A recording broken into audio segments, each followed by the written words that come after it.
Gafoor, Peringamala panchayat committee president Gafoor, നേതാക്കളായ മുഹമ്മദ് യാസീൻ, ജില്ലാ committee vice പ്രസിഡന്റായ ഹാലിദ്, മറ്റു നേതാക്കളെ, നമ്മുടെ പെരിങ്ങമല പഞ്ചായത്ത് കമ്മിറ്റിയുമായി അനുബന്ധിച്ചാണ് നമ്മൾ ഇന്ന് യോഗം ഇവിടെ കൂടിയിരിക്കുന്നത്.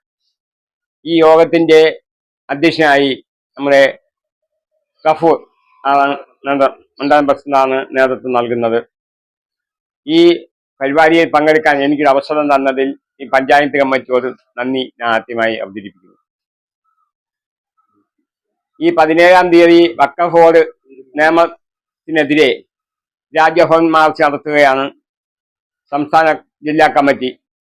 ഈ സംസ്ഥാന കമ്മിറ്റി നടത്തുന്ന ഈ വഖഫ് ബോർഡിനെതിരെ നടത്തുന്ന രാജ്ഭവൻ മാർച്ചിൽ നമ്മുടെ പെരിങ്ങമല പഞ്ചായത്ത് കമ്മിറ്റിയിൽ നിന്നും പഞ്ചായത്ത് മേഖലയിൽ നിന്നും ആളുകളെ പങ്കെടുപ്പിക്കുന്നതിനുള്ള പ്രവർത്തനത്തിന് നമുക്ക് മുൻകൈയെടുക്കണമെന്ന് എല്ലാവരെയും നേതാക്കളെ ഓർമ്മപ്പെടുത്തുന്നു.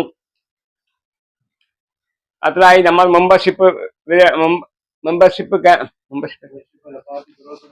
പാർട്ടി പ്രവർത്തന ഫണ്ടിന്റെ ഭാഗവുമായി ബന്ധപ്പെട്ട് നമുക്ക് അതിനുള്ള പ്രവർത്തനത്തിന് പൈസ കണ്ടെത്തുകയും അത് നമ്മൾ പിരിവടത്തുകയും നമ്മളെ ഈ പഞ്ചായത്തിൽ കമ്മിറ്റി രൂപീകരിക്കുന്നതിന് വേണ്ടി കൂടുതൽ ആളുകളെ പങ്കെടുപ്പിച്ച് കമ്മിറ്റി നിലനിർത്തിക്കൊണ്ടു പോകുന്നതിനും ശോചനീയാവസ്ഥയിൽ നിന്ന് മാറ്റം പറ്റിക്കൊണ്ടു പോകുന്നതിനും ജില്ലാ പ്രസിഡന്റ് അധ്യക്ഷതയിലാണ് ഇന്നത്തെ യോഗം പെരിങ്ങമല പഞ്ചായത്തിൽ കൂടിയത്.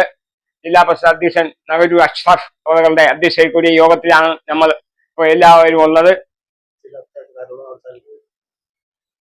അദ്ദേഹത്തിന് സാങ്കേതിക ആവശ്യങ്ങൾ ഉള്ളതുകൊണ്ട് യോഗം തുടങ്ങി കുറച്ച് കഴിയപ്പോൾ അദ്ദേഹം പോവുകയും നമ്മളെ ഏൽപ്പിച്ചിട്ട് പോവുകയും മറ്റു കാര്യങ്ങൾ നിയമ നടപടി കാര്യങ്ങളിലേക്ക് ചെയ്ത് കാര്യങ്ങൾ തീരുമാനം എടുക്കുന്നതിന് ഏൽപ്പിച്ചിട്ട് പോവുകയും ചെയ്തിരിക്കുകയാണ്. ഈ സാഹചര്യത്തിൽ നമുക്ക് ഈ ശോചനീയാവസ്ഥയിൽ മാറ്റം വരുത്തുന്നതിന് വേണ്ടി കൂട്ടായി പ്രവർത്തിക്കണമെന്നും നമ്മൾ കൂട്ടായി പ്രവർത്തിച്ചാൽ ഒരുപാട് ആളുകളെ പങ്കെടുപ്പിച്ച് ഈ സംരംഭം വിജയിപ്പിക്കാൻ കഴിയുമെന്നും നമുക്ക് വരും ഇലക്ഷനിൽ നമുക്ക് ഈ പഞ്ചായത്ത് കമ്മിറ്റിയുടെ അടിസ്ഥാനത്തിൽ തന്നെ പെരിങ്ങമല പഞ്ചായത്തിൽ മെമ്പർമാരെ ഉണ്ടാക്കാൻ കഴിയുമെന്നും അതിനുവേണ്ടി നമ്മൾ കൂട്ടായി പ്രവർത്തിക്കണമെന്നും പറഞ്ഞുകൊണ്ട് എന്റെ വാക്കുകൾ സമ്മതിക്കുന്നു. ജയ് PDP.